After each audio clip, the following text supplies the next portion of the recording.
You ever stand in a room built from your own blood, sweat, and dreams, only to realize the people you built it for never planned to show up? That's the night I learned my family didn't want to see me succeed. My name is Maya Quinn, I'm 34, and this is the story of how I turned betrayal into the sharpest weapon I've ever held. The first night of my restaurant, my dream restaurant, the lights glowed soft gold against polished tables. Garlic, rosemary, and butter lingered in the air like a promise. I'd hand-wrapped menus.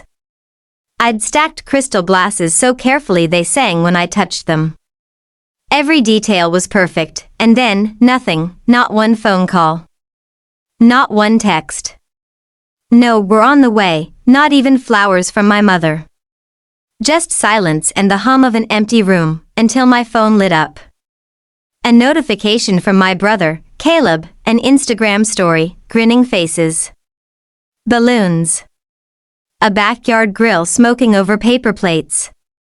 A cake that said, to bigger things, that's where they all were.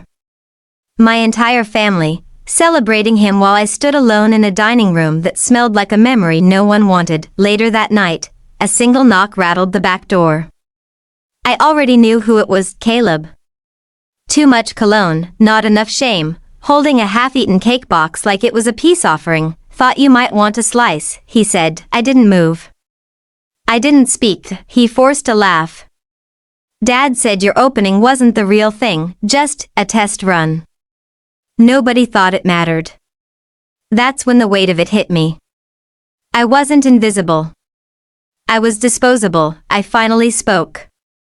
My voice cut like glass. You were at his party, Caleb. Not mine. I texted Mom 3 times. I made your favorite dessert. It sat untouched for 5 hours. Don't tell me it didn't matter. His smile faltered. He looked down at the cake. People got busy. No, I said.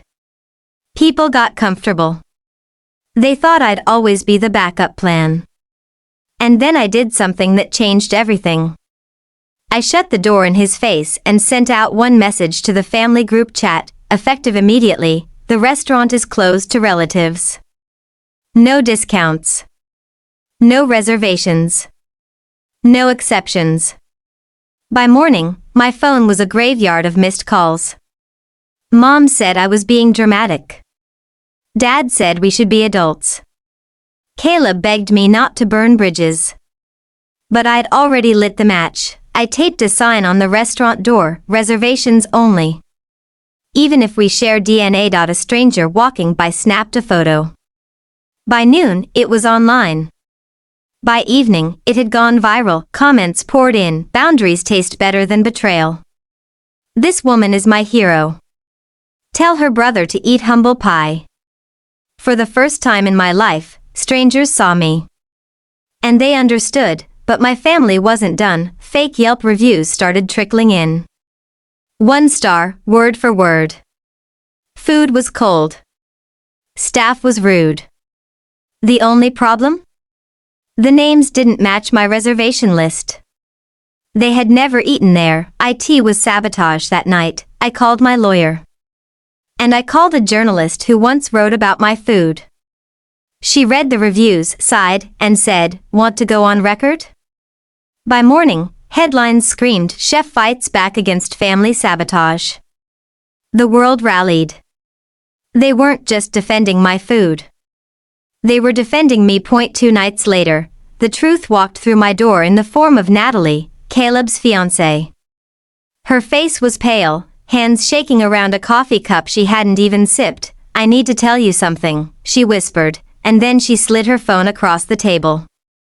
Screenshots. Messages. Proof. A group chat. My mother. My father. Caleb. Even cousins. The title read, Project Reset, their plan? Crush me until I sold the restaurant. Make me fail. Force me back into their shadow. Natalie's voice cracked. I can't marry into this. If you want to go public, you have my blessing. I stared at her, silent. Because in that moment I realized, revenge doesn't have to be loud. Sometimes, it just has to be true. The next morning, the leaks hit every news site. Their words in black and white: she thinks she's better than us. Cut her discounts. Make her beg. The backlash was instant. Strangers filled my comment sections with support. Hashtag stand with Maya trended. Old friends I hadn't spoken to in years posted, she always carried everyone. They used her until she broke. This is why she shines. My reservations booked solid for months. My landlord extended my lease. Food magazines called me a revolution, and my father? He said I was burning bridges. I smiled. Then I'll learn to swim. 1 year later, while Caleb's engagement invite sat shredded in my blender, I stood in a new kitchen. Bigger, brighter, built on dignity. My second restaurant, the ribbon-cutting crowd cheered. Cameras flashed. A reporter asked, "What would you say to your family now?" I answered with one word: nothing. Because silence was my closure. Success was my revenge. That night, as I wiped flour from my apron, a nervous woman approached me. "I saw your story," she said. "My daughter dreams of being a chef, but she's terrified she's not good enough." I handed her a menu and smiled. "Tell her this, they said the same to me. And I proved them wrong." When your own family builds walls against you, don't beg to be let in. Build your own house. Light it up so bright, they have no choice but to see you from the outside. Now tell me, what would you have done if your family tried to sabotage your dream?